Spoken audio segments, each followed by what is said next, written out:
It is a fact that almost every vehicle loses value as time goes on. But have you ever wondered how much private jets depreciate in value over time? In this video, we'll explore the world of private jets and uncover the truth about their value, and we'll examine data from the past decade to see how much they've depreciated and what factors affect their value. Generally speaking, private jets will depreciate in value. Yes, there are exceptions to this rule. For example, in late 2007 and early 2008, flipping a brand new aircraft or selling your delivery slot could result in profit. However, over almost any period of time, private jets will lose value. This makes sense given that the older a jet gets, the more maintenance is required, the less efficient it is, the less comfortable it is compared with new aircraft, and the older its technology is. Therefore, knowing that private jets depreciate in value, the most important question to ask is by how much? Well, like virtually everything in aviation, there are a variety of factors that will influence the depreciation rate, and no two jets are the same. As a result, some jets will hold their value better than others. Purchasing an aircraft that holds its value best will result in a minimal loss when it comes time to sell. It is important to note that the depreciation rate is not the only factor that needs to be considered when costing out an aircraft. Additionally, there are other factors that can help offset the depreciation, and there can be many tax benefits to depreciation. There are three key factors that affect the depreciation of private jets: age, hours, and features. Essentially, the older the aircraft, the higher the hours and the fewer features, the less the aircraft will be worth.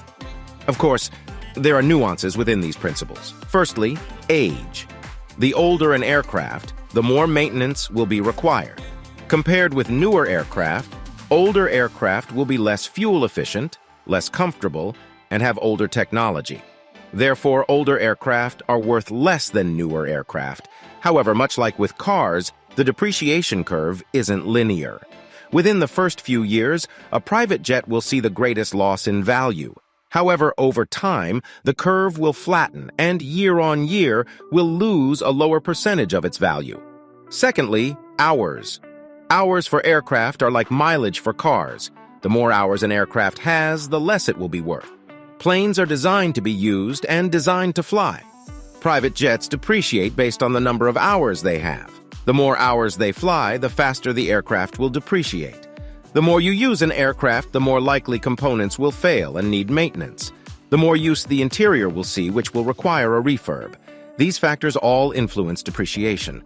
Additionally, people like new things. To be the first owner of an aircraft is worth an awful lot. The ability to customize it exactly how you want and be the first person to use it. Subsequent owners will not have that level of customization and feeling. Therefore, it will lose value. Thirdly, the features.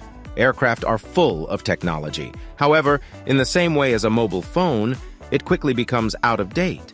Therefore, the older an aircraft gets, the more out of date the technology is. This therefore makes the aircraft worth less on the pre-owned market. Of course, owners can replace the technology and upgrade it. However, it won't be at the same level as an aircraft that has the latest technology integrated into it. Additionally, older aircraft may not be eligible for certain upgrades. As is a common theme in the world of private jet aircraft, no two are the same. This also applies to the depreciation rate of different jets. The average depreciation rate for a private jet is 25% over 5 years. For example, if you purchased an aircraft today for $10 million, in 5 years it is estimated to be worth around $7.5 million. But there is quite a variety of depreciation rates, ranging from 0.2% to over 60%. Why is this? Well, with some of the aircraft, it is important to note that the depreciation rate is high due to being a new aircraft. For example, the Gulfstream G700. There is very little data to go off. Therefore, this value will settle down over the next few years and likely come closer to that of the G650. One of the main factors that influence the depreciation rate of an aircraft is popularity. The more people want an aircraft, the better it will hold its value. Having the G650 top the list is hardly surprising. It is a highly capable, comfortable, and modern aircraft. It is one of the most popular aircraft within the large jet category.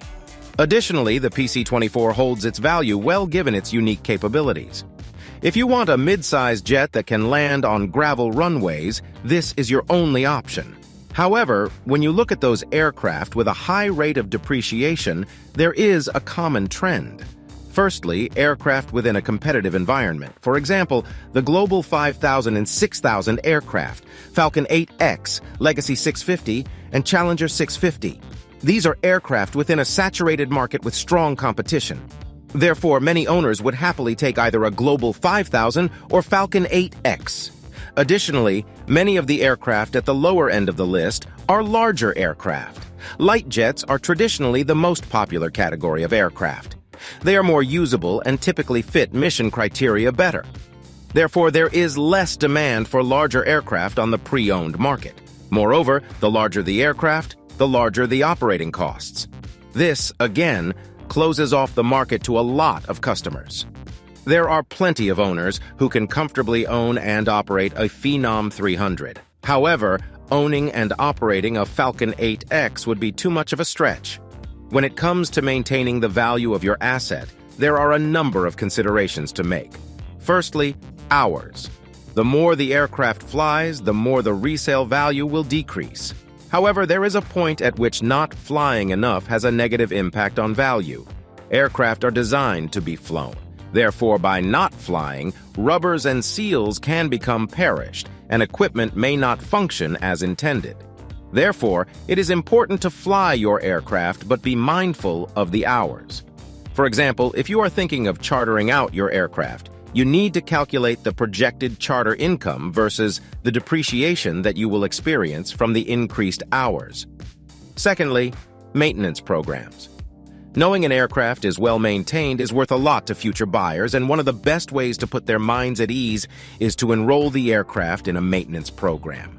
This demonstrates that the aircraft has maintenance on schedule and to an approved standard. Thirdly, condition. If you refurbish the aircraft to an OEM standard, maintain the paint, and upgrade the technology, your aircraft will maintain value far better than the equivalent aircraft that hasn't been touched since it came out of the factory. Everyone likes new things, and you can provide that with the latest technology and new leather. Fourth, don't buy new. New aircraft, just like new cars, experience the greatest hit to depreciation. Therefore, purchasing an aircraft just a few years old can help avoid the greatest hit. However, this needs to be balanced with your intended usage, along with the benefits and drawbacks of buying pre-owned versus new. Fifth, choose wisely. Ultimately, some aircraft hold their value better than others. Therefore, by selecting an aircraft that traditionally has held its value well versus one that loses a lot of value quickly, will help to protect you from large depreciation hits. In 99% of situations, private jets will lose value with every day that they get older. However, not all aircraft lose their value equally. Therefore, it is important that you select carefully and keep your asset in the best possible condition to help reduce its value loss. Thank you for staying with us till the end. Here are 2 videos you can watch next.